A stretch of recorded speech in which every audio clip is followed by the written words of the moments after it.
Welcome once more to Tyria. Today, I'm going to discuss the youngest of the races, the Sylvari, their cultural, magical, and technological, so to speak, contributions to Tyria. So if you're innocently gardening and suddenly find yourself surrounded by angry plant people, go hit subscribe. I mean, it might help. As a warning, this video contains spoilers for the story of Guild Wars 2. Alright, let's get into it. When I say that the Sylvari are the youngest of the races, I mean to say that the firstborn of the Sylvari awakened in the year 1302 AE. That is to say, only decades ago by the reckoning of the Movilian calendar. They sprouted from the pale tree in the now fertile grove in what was once a place called Arbor Bay. The roots of their story, though, go back over 250 years to the planting of a single seed. The Sylvari seem to resemble other species on Tyria in one way or another, in that they possess 2 arms, 2 legs, a recognizable face and head, walk upright, and communicate verbally. These recognizable features, however, are formed from leaves, vines, bark, flowering plants, and other vegetable matter. It could be said that they grew from plants to resemble other species. The dreamlike nature of their existence and their psychic connection to one another and to the sentient pale tree from which they grew suggests that this was no accident. Either way, they've since established a cultural center in what's now called the Grove and the surrounding lands and have since involved themselves in the affairs of Tyria.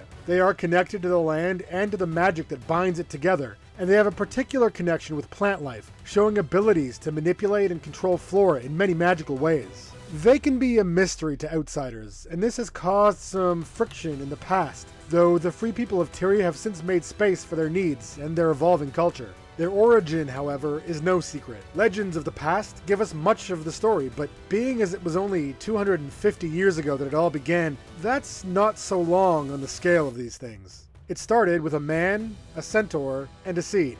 Arbor Bay was once home to many, located along the tarnished coast to the east of the Maguma jungle. It fell to Mursad attacks sometime during the Crichton Civil War from 1072 AE to 1079 AE. The Shining Blade, who still act as the protectors of the Crichton monarch to this day, fought in the conflict. Among their number was a soldier named Ronan.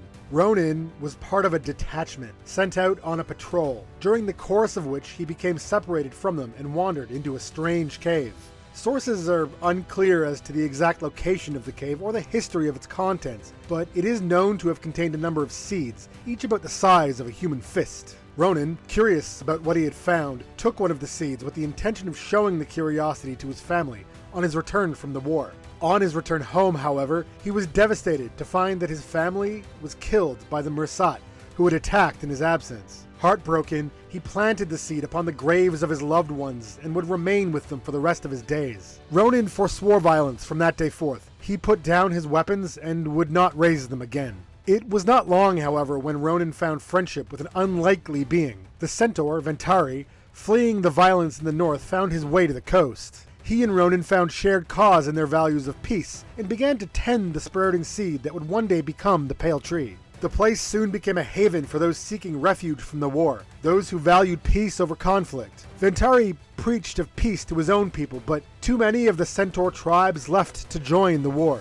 Ronan eventually died, leaving Ventari to tend to the grove they had created alone. The aging centaur took a marble tablet, and upon it carved the lessons his experiences had taught him. In the year 1165 AE, he placed his final work at the base of the Pale Tree, laid down, and died in peace. The tree grew still, and after a century, something began to stir among its branches. The Pale Tree, now grown mighty, and itself sentient, began to sprout new life. Whether the tree developed its awareness as a result of some magic, or if this was always to be the form of life grown from those special seeds, was not at the time, and for some time since was not known. It seems none remain available for study. Nevertheless, the tree grew around the tablet Ventari had carved, and it's thought that perhaps those words gave its thoughts their shape. The Pale Tree and later its avatar would grow to value peace and life over violence and death, now inseparable from the thoughts of the human and centaur who had tended to it in its infancy. Her children would be no different, and soon they would mature within their seed pods, and soon be born. The firstborn Sylvari would also be guided by the words of Ventari. Thus would the roots of Sylvari culture come to be. Ventari's teachings are valuable not just to the people of the Grove, but their wisdom might be useful to all who walk the lands of Tyria and beyond. 1. Live life well and fully, and waste nothing. 2. Do not fear difficulty. Hard ground makes stronger roots. 3. The only lasting peace is peace within your own soul. 4. All things have a right to grow. The blossom is brother to the weed. 5. Never leave a wrong to ripen into evil or sorrow. 6. Act with wisdom, but act. And 7. From the smallest blade of grass to the largest mountain, where life goes, so too should you. By these words are they led. The first were few, but they passed their memories and experiences on to those who came after, through dreams. Sylvari sprout from their seed pods, fully formed. They possess knowledge of the world and of their own people. They describe experiencing this knowledge as like a dream in the time before they're born. The memories and experiences of the Sylvari who've gone before form these visions. Visions of lives lived in love and peace shared among one another to guide future generations. Not all lives are lived in peace, of course, and so where pain and sorrow gather in the dream lies the nightmare. A part of the dream that shows pre-birth Sylvari a dark vision of the world. Not all who emerge from the dream do so with peace in their soul. In any case, the dream does not impart real memory or experience to newborn Sylvari. It would be more accurate to say that it imprints sense memory and understanding of them, which remain on waking. A Sylvari will wake knowing what a thing should feel like or taste of, even if they've never encountered that thing on their own. It is the way a human parent might explain something to their child so that they have some expectation about that thing when they encounter it on their own. The pale tree is herself able to see the dream in full and derive knowledge from it. The dream can show both the past and the future within its depths. The first of the Sylvari to be born were only 12 in number, and among them are some whose names are now well known, including Kaith, Traherne, who have allied with the Pact in recent years, as well as Faulain, whose name has become infamous among the people of Tyria. The character of a Sylvari is also impacted greatly by the time at which they're born. The process is broken into 4 distinct cycles, each of which imparts some aspect of being. The cycles can be matched to times of day by our own reckoning to simplify the idea. The dawn cycle is that period of time between midnight and 6 a.m. Sylvari born during this cycle are friendly and enthusiastic. They often act as diplomats or planners. The noon cycle is between 6 a.m. and noon. Noon cycle Sylvari are highly active, making skilled fighters and blunt problem solvers. The dusk cycle takes place between noon and 6 p.m. Dusk cycle Sylvari are often studious and philosophical, being well suited to solving puzzling problems. The night cycle is between 6 p.m. and midnight. Night cycle Sylvari are often mysterious and prefer to travel alone. They make good rangers and solo explorers. One firstborn Sylvari, born during each cycle, acts as what's called a luminary. The 4 luminaries work together to guide their people through the world. The firstborn spent 2 years learning the ways of the world and growing before the pale tree began once more to sprout.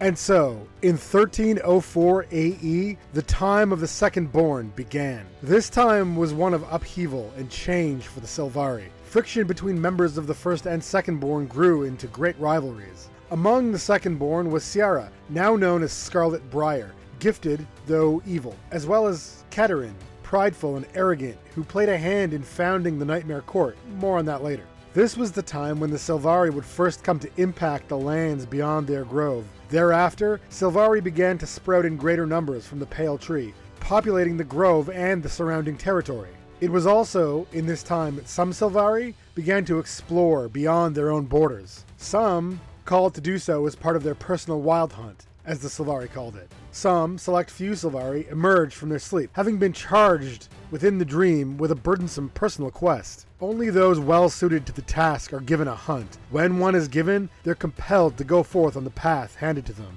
It was unfortunate that some ran into several Asuran scientists who, it seemed, had an excess of curiosity, absent of the wisdom of caution.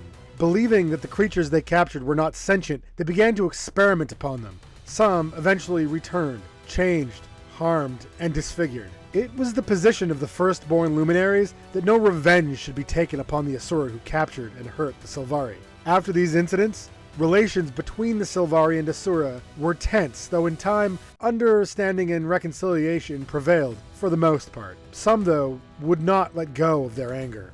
So, what is the nightmare? I think that it's important to understand that those who are most affected by it do not think or act like those with a more balanced recollection of the dream of dreams. Much has been done to kindle the fires of resentment which led those of the nightmare to split from their fellow Sylvari dreamers. Pivotal to the opening of this rift was the refusal of the firstborn to avenge the damage done to those secondborn who'd been captured and experimented upon. It was at this time that the seeds were planted for the formation of the Nightmare Court, a group of Sylvari dedicated to spreading anger, hatred, and fear. It's fundamentally the belief of courtiers that by doing this, they can free their people from what they see as lies, being the words of Ventari. By feeding the dream more horror, they believe that they can break the hold of the tablets and the words on their people. Much evil has been done in service to this ideal. It was a second-born named Keterin who, on several occasions, having been denied revenge for the death and harm perpetrated upon his fellows, broke from his people to found the Nightmare Court. He felt that his people's adherence to the writings of the tablet held them back, kept them from defeating Tyria's enemies. He made an attempt to convince the sentient pale tree to agree, though he was rebuked. The Nightmare Court would grow stronger, and he would make his people and the tree listen to him, whether they wanted to or not. A firstborn named Faulain was convinced by Keterin to join the Nightmare Court after she'd witnessed the nightmare. After Kederin's death at the hands of the Pact, it was Faulain who took up the leadership of the Nightmare Court. It was within her lair in Twilight Arbor that the Nightmare Tree was born. The court grew a twisted and evil monstrosity, an attempt, perhaps, to create a rival to the Pale Tree itself. It was defeated, but the horrors it had created seeped into the dream. Who knows what disastrous consequences this could have?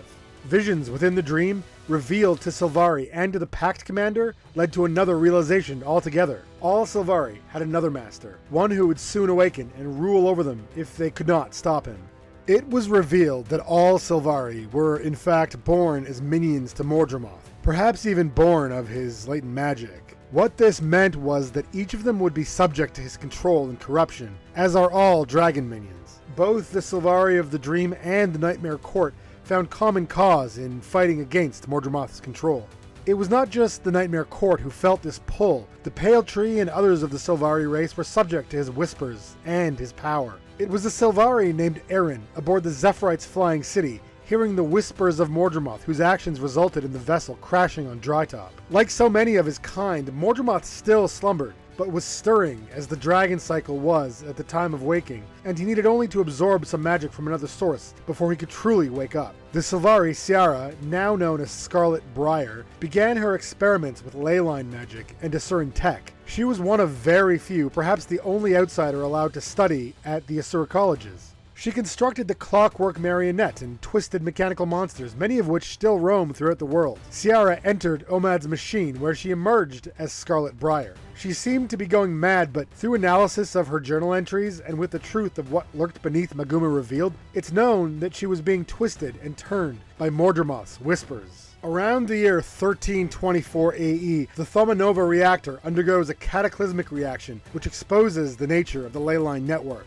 Scarlet Briar, following the whispers of her master, constructs the Breacher Drill and attacks Lion's Arch, where a massive center of leyline energy was present. She was slain in the battle, and while much of the city lay in ruins, again, many were also saved, though the damage to the world's magical network was done. Just before she fell, Scarlet managed to redirect much of the magical energy unleashed by drilling into the leyline node elsewhere. This would be the power required for Mordremoth to fully awaken. It was revealed that the seed from which the Pale Tree grew was meant to give birth to a blighting plant, corrupted by Mordremoth long ago. Through some means, it was purified of draconic corruption early in its life, though its connection to Mordremoth remained.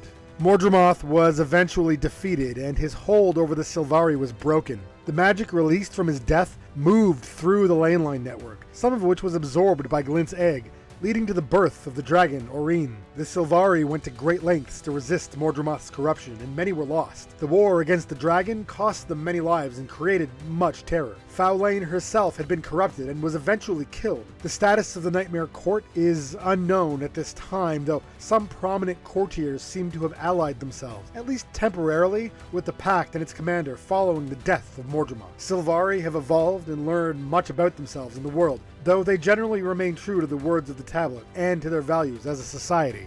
Mordramoth was the Elder Dragon, whose powers encompassed both plant and mind. As with most dragon minions, the Sylvari share these traits in a number of ways. Since the Pale Tree was cleansed of its corruption and the Sylvari have been freed from the threat of succumbing to his control, they're free to use these powers as they see fit rather than at the behest of so terrible a master. The aspect of mind manifests itself in their ability to tap into the dream, both before they're born and after. Experiences of Sylvari are absorbed through this mental connection and passed in various ways to others. It also seems that when Sylvari die, their deaths echo in the dream. The first Sylvari to experience death was a firstborn named Rhiannoc, who was betrayed by a trusted companion. Kaith described the sensation she felt at the time as like a part of the dream being torn away. Sylvari are not only themselves composed of plant matter, they use it to create items needed to survive. Weapons, tools, and armor crafted for and by Sylvari are made from leaves, bark, wood, stems, sticks, and other such matter. And of course, magic. They've managed to produce items of high technological complexity using this ability, from modern machines and tools to guns, armor, and autonomous devices such as turrets. Wandering their territory, you'll see the magic and technology they've devised in so short a time living on Tyria in the form of towering structures, not built, but grown. Plant pods that travel from one level of their city to another, and vines ensnare unwary enemies if they get too close. While the Sylvari of the Grove have come to fight in defense of their values, they've not discarded them. They value peace and liberty, kindness and sincerity, love and connection. Their close ties to the natural world create bonds with one another, the land itself, and other creatures that are symbiotic. They and others communicate with the Pale Tree through her avatar, who resides high up within the grove. She offers wisdom and visions, and her form varies depending on the situation. They're guided by the words of Ventari, and by the wisdom of their luminaries and the tree herself. The Sylvari may be young compared to the Asura, the Dwarves, the Norn, the Coden, and even the humans, but they've become an inextricable part of Tyrian culture and society. They experienced a true time of darkness when Mordramoth awoke and their origins were revealed, but they overcame their intended nature and purpose and have acted with courage and kindness in spite of the challenges they've had to face. Their ties to the dragon have led others to label them as traitors and a danger to those around them, but the Sylvari have showed their true character in the battles since. They faced many losses, and those who have left this world remain with us through their memory and the echoes of their deeds, which have changed the course of the world forever. Their connection to the land and the creatures who inhabit it have changed the way we outsiders interact with our own environment, seeing not just the beauty and use of these things, but recognizing their inherent right to exist and grow. Ventari's legacy lives on through legends, and his wisdom guides the Sylvari in their quest to live a life of peace and love for themselves and others. There are many battles ahead, and will no doubt have need of and benefit from their courage, bravery, and kindness. Perhaps we can all find wisdom in the Centaur's words, and listen to those who champion peace over war. Well, that's the tale of the Sylvari. So far. There's a lot of future in the future, so we'll see what that brings. I want to thank you all for watching. I appreciate everyone who does, especially if you stick around to the end. If you liked the video, please hit like. On this channel, I discuss the factions that design and build the worlds we experience in our games, movies, and stories. If you want to see more of that, hit subscribe. If you want to discuss the topic or think I missed anything, let me know in the comments down below. Oh, and before you go, I want to give a shout out to my patrons who help support the channel. Our $10 patron is Watuki at the artisan level. If you want to get your name in the credits, head on over and sign up. The Patreon link is in the description. You'll get access to an exclusive Discord and some extra videos I don't put on the channel, and some other fun stuff we're working on over there. And remember, if this topic puts you off your salad, well, there's always Meetoberfest. Thank you all. Bye, Internet.